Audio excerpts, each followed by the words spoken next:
Welcome to the world of civil Guruji. मैं corporate trainer Kishan ओझा आप सभी का फिर से स्वागत करता हूं। आज का जो वीडियो का टॉपिक है वो आप लोगों के लिए बहुत ही ज्यादा जरूरी होने वाला है। जितने भी हमारे इंजीनियर्स हैं, जो फ्रेशर्स हैं, उनके लिए बहुत ज्यादा इंपॉर्टेंट होने वाला है, क्योंकि यहाँ पे मैं बात करने वाला हूँ ग्रेड्स ऑफ सीमेंट की, कि क्या क्या ग्रेड होते हैं और उनका एप्लीकेशन क्या है। सिर्फ मैं आपका आज वीडियो लेक्चर नहीं है, ये एक्चुअली मैं रियल एप्लीकेशन बताने वाला हूं कि कहां हमको 33 ग्रेड यूज करना है, 43 ग्रेड यूज करना है और 53 ग्रेड यूज करना है।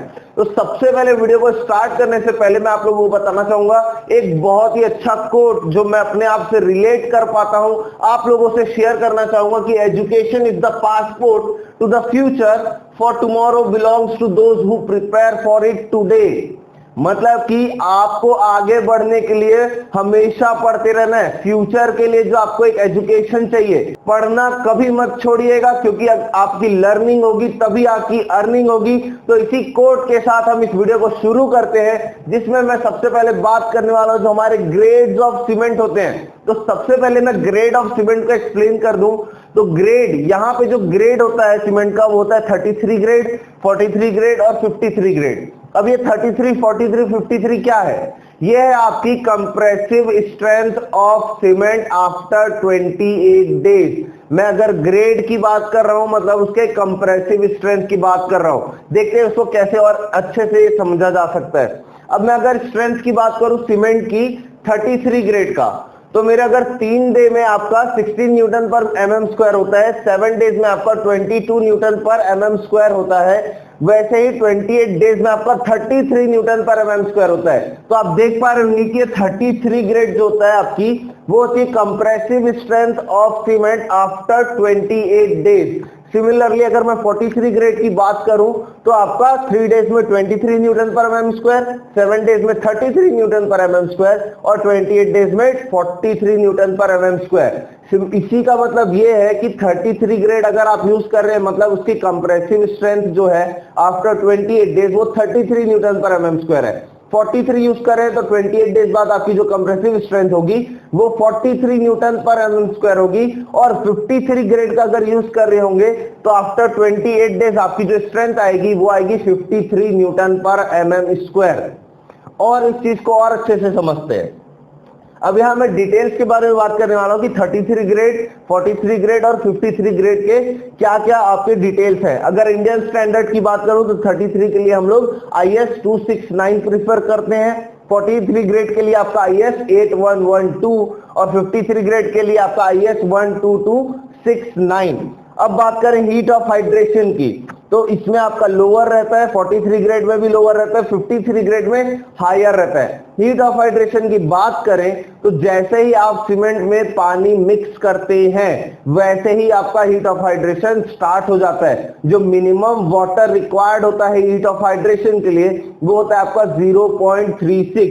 मतलब आप 0.36 के अमाउंट में अगर सीमेंट में वाटर मिक्स करते हैं तो आपका हीट ऑफ हाइड्रेशन स्टार्ट हो जाएगा। ठीक है, नेक्स्ट देखते हैं इसके यूजेस। तो हम लोग देखा होगा आप लोगों ने कि हम लोग जब भी साइट में जाते हैं आप 2-3 चीजें चेक करते हैं आपके सीमेंट बैग में। सबसे पहले आप OPC चेक करते हैं कि ऑर्डिनरी पोर्टलैंड सीमेंट है। उसके बाद उसकी डेट ऑफ मैन्युफैक्चरिंग चेक करते हैं, क्योंकि हम लोग 3 मंथ बाद सीमेंट को यूज नहीं कर सकते, उसमें लम्स आ जाते हैं मॉइस्चर कंटेंट के कारण। एक और चीज चेक करते हैं कि वो कौन से ग्रेड का है।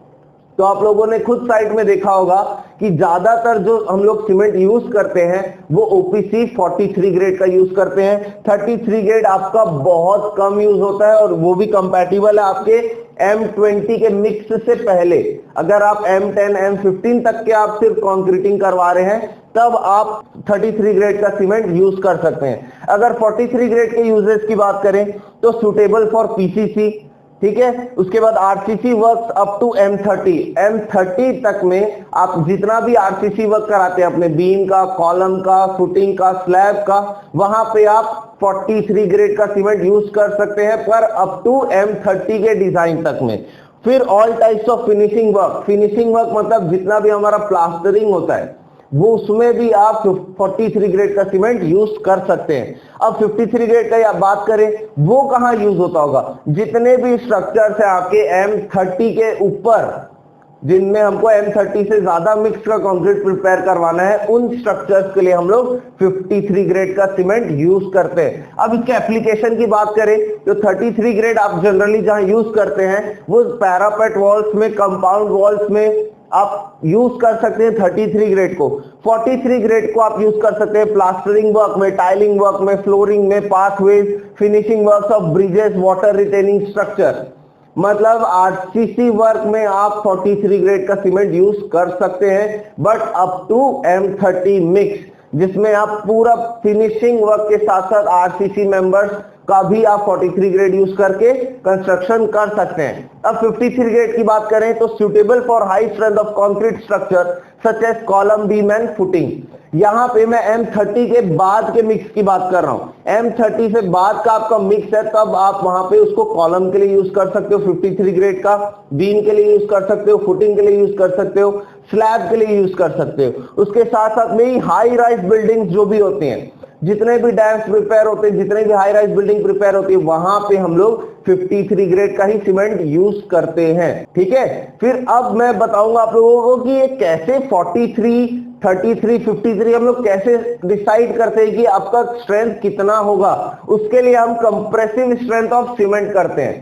Compressive strength of cement just हमारे पास जो क्यूब्स रहते हैं, तो ये जो क्यूब है आपका, उसका जो साइज होता है वो 70.6 mm के लिए होता है। इसके लिए जो हम लोग टेस्ट करते हैं उसके सरफेस एरिया पे करते हैं, मतलब यहाँ पे जो मैं सरफेस एरिया इसका निकालूंगा वो जस्ट नॉर्मली निकालूंगा 70.6 इंटू 70.6, और इसके लिए जो मैं मोटार प्रिपेयर कराऊंगा, मोटार आऊंगा आपका 1:3 का, मतलब आपका एक कंटेंट रहेगा सीमेंट का और 3 कंटेंट रहेंगे आपके मोटार के।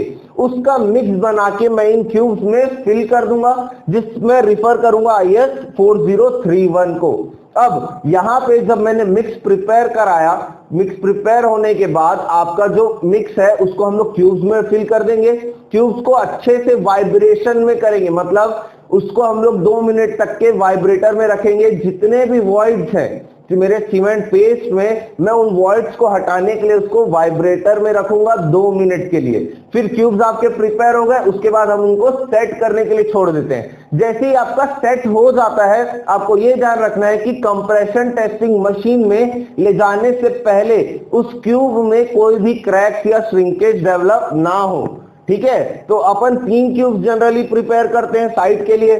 तो 3 क्यूब आपका, एक क्यूब हो गया आपका 3 डेज के लिए, दूसरा क्यूब हो गया आपका 7 डेज के लिए, और तीसरा क्यूब हो गया आपका 28 डेज के लिए। तो मैं सबसे पहले जो मेरा 3 डेज का क्यूब है उसको मैं ले जाऊंगा और कंप्रेशन टेस्टिंग मशीन में इस पे कंप्रेस करवाऊंगा कि ये कितने लोड पे फेल करता है। तो आप देख पाएंगे वहां से कि 3 डेज के लिए अगर 33 ग्रेड का है तो वो 16 न्यूटन पर mm² तक का लोड झेल पाएगा। वैसे ही हम लोग 7 डेज के लिए भी निकाल लेंगे और 28 डेज के लिए निकाल लेंगे। तो 28 डेज में निकालने के बाद जो मेरे को कंप्रेसिव स्ट्रेंथ मिलती है वही आपकी कंप्रेसिव स्ट्रेंथ होगी और वही आपका ग्रेड डिसाइड करेगा।